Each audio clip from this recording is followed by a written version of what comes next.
Reciban todos un fraterno y cordial saludo. Soy Lino Beltrán Castillo, docente del programa de Ciencias Bíblicas del Instituto Bíblico Pastoral Latinoamericano Uniminuto. El día de hoy, en este domingo 30 del tiempo ordinario, la Iglesia nos invita a compartir y hacer una reflexión a partir de lo que nos propone el Evangelio según San Marcos en el capítulo 10, de los versículos 46 al 52.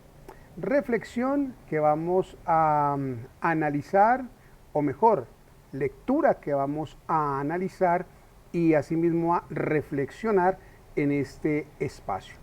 Como frase clave para partir este tiempo de lectura y de encuentro con la Sagrada Escritura, quiero compartir con ustedes la pregunta que va a hacer Jesús a Bartimeo: ¿qué quieres que haga por ti?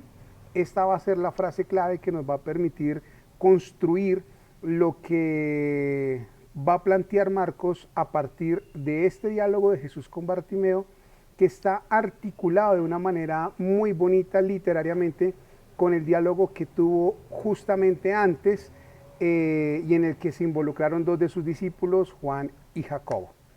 ¿Qué nos dice la lectura? ¿Qué nos propone a nosotros la lectura? Nos propone un encuentro camino a Jericó, o mejor, un encuentro pasando por Jericó, cuando un ciego llamado Bartimeo está sentado junto al camino, a la orilla del camino, y clama a gran voz diciéndole a Jesús: Hijo de David, ten misericordia de mí, lo que va a generar una reacción de los discípulos o de las personas que van con Jesús y le van a impedir a Bartimeo que siga gritando, le van a reprender. Sin embargo, esto, en lugar de hacer que él retroceda en su intención, lo que va a permitir es que genere más ánimo y va a gritar por una segunda vez: Hijo de David, ten misericordia de mí, logrando de alguna manera llamar la atención del Señor Jesucristo, quien va a solicitar que llamen a este ciego, que lo traigan hasta donde él está, y allí, cuando están cara a cara, frente a frente, va a surgir esa pregunta: ¿qué deseas que haga por ti? Elementos claves de esta narración.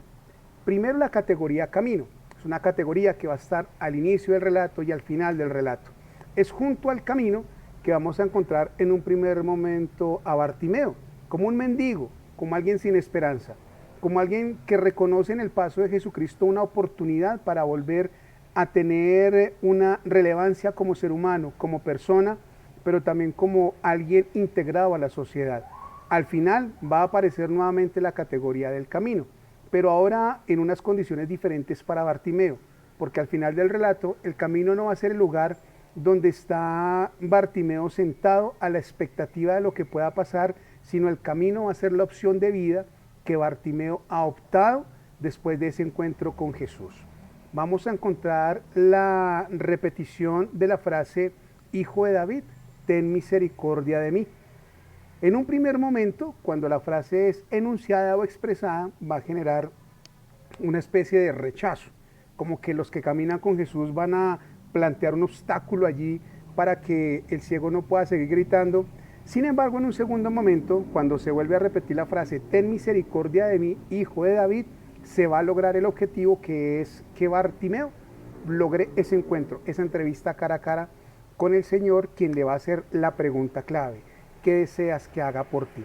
Ahora bien, este relato está ubicado de una manera importante justo después de un relato similar en cuanto a que hay una solicitud y una pregunta por parte de Jesús hacia los solicitantes.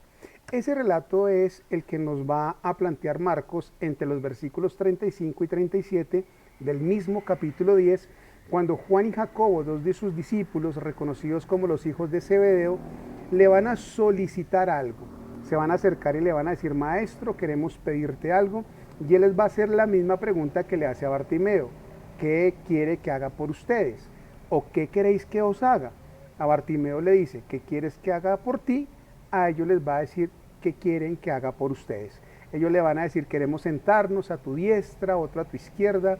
Queremos ocupar lugares de importancia, Señor, al lado tuyo. La respuesta de Jesús va a ser: ustedes no saben lo que piden, no saben lo que están pidiendo. Es una respuesta distinta, porque a Bartimeo, cuando le pregunta: ¿qué quieres que haga por ti?, Bartimeo le va a solicitar que el Señor interceda, o mejor, que el Señor actúe sobre su necesidad, que es la necesidad de la visión, de poder ver. Él no está pensando en poder, Él no está pensando en ser más que los demás, está pensando en cubrir una necesidad, la cual al final le va a permitir seguir con más claridad el camino de Jesús. Ahora bien, hay unos términos clave en estos dos relatos. Les repito, poder comprender a manera de construcción literaria el relato de Bartimeo con Jesús, vamos a tener que hacerlo desde el relato de Jesús con Juan y con Jacobo. ¿Qué vamos a encontrar, por ejemplo, en términos clave? Con Juan y con Jacobo vamos a encontrar que ellos le van a llamar maestro, pero van a utilizar la palabra griega didáscalos, que es el término maestro en una categoría general, amplia. El didáscalos es el que enseña, el que forma, el tutor. Es una categoría muy amplia y así es como ellos se van a acercar a Jesús, le van a decir didáscalos, maestro. Un segundo término es la palabra diáconos, que es lo que Jesús va a responder después de que ve que sus discípulos tienen un deseo de poder y que hay un conflicto entre ellos por ese deseo de poder. El diáconos es la persona que se dispone a servir. Es una persona o es un ejercicio, es una dinámica de servicio enfocado en la necesidad de los demás. Un tercer término es el término dulos, que es un segundo término o una segunda categoría que Jesús va a usar con sus discípulos para enseñarles que el que quiera estar por encima de todos debe no solamente ser diáconos, servidor, sino debe ser dulos, esclavo. Y esclavo es una categoría que está un poquito más por abajo del servidor.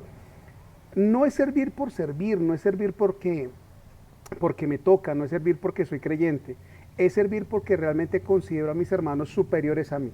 Esa es la palabra dulos y eso es lo que se va a trazar en el diálogo con Juan y con Jacobo. En el diálogo con Bartimeo las categorías van a cambiar. ¿Por qué? Porque Bartimeo también lo va a llamar maestro, pero no le va a decir didáscalos, sino le va a decir raboní, que es mi maestro. Es decir, para Marcos Jesús no solo es el instructor de las multitudes, sino que es su formador personal, el íntimo, con quien sabe que puede tener un encuentro y con quien sabe que puede generar un cambio y una transformación desde él, desde su interior. No es el maestro de todos, es el de él, en el que él puede confiar y sobre todo aquel a quien necesita acercarse para hacerlo más íntimo. El diálogo va a ser interesante con Bartimeo porque al final Jesús le va a decir vete, que es como lo traducen nuestras Biblias, pero el término griego que aparece allí es el término hipago, y es un término que tiene varias traducciones, varias definiciones, que en algunas Biblias se ha traducido como vete, tu fe te ha salvado. Pero ese hipago tiene que ver, es un término que tiene que ver con ponerse por debajo, con someterse, con llevar poco a poco. En otras palabras, la respuesta de Jesús para Bartimeo es diferente a la que le da a sus discípulos. A sus discípulos les dice, ustedes no saben lo que piden, porque están pidiendo ser más grandes que los demás. Pero a Bartimeo le está diciendo, desde los términos en griego, reconociendo los términos en griego, le está diciendo, tú sí sabes lo que pides, porque tú estás pidiendo algo que te pone por debajo de los demás. Tú tienes un sentido de servicio. Tú te estás sometiendo a ti mismo y no dejaste que las circunstancias externas dejaran opacar tu deseo de llamarme a mí hijo de David. Y lo más interesante es que mientras Juan y Jacobo le están diciendo maestro, únicamente maestro, y le están haciendo la petición, Bartimeo le está diciendo, ten misericordia de mí. Entender que estar por debajo de los demás en un sentido de servicio es saber que somos portadores de la misericordia y que requerimos de esa misericordia del Señor para luego poder transmitirla hacia los demás. Esta es la experiencia o parte de la experiencia que podemos comprender en este texto que nos presenta Marcos en esta lectura de este domingo 30 del tiempo ordinario, la cual nos deja al final como reflexión ese deseo de poder buscar cara a cara al Señor para pedir su misericordia, pero al final para comprender que seguirlo por el camino, que seguirlo a Él en esa senda que Él nos propone, tiene que ver con la intención de nuestro corazón, no de buscar lo que nos conviene a nosotros, no de buscar algo para nuestro propio deseo, para nuestro propio provecho, sino pensar siempre en ese servicio y en esa ruta, en esa senda, dentro de la categoría camino, que es ese mismo caminar que Jesús nos propone cada día a cada uno de nosotros.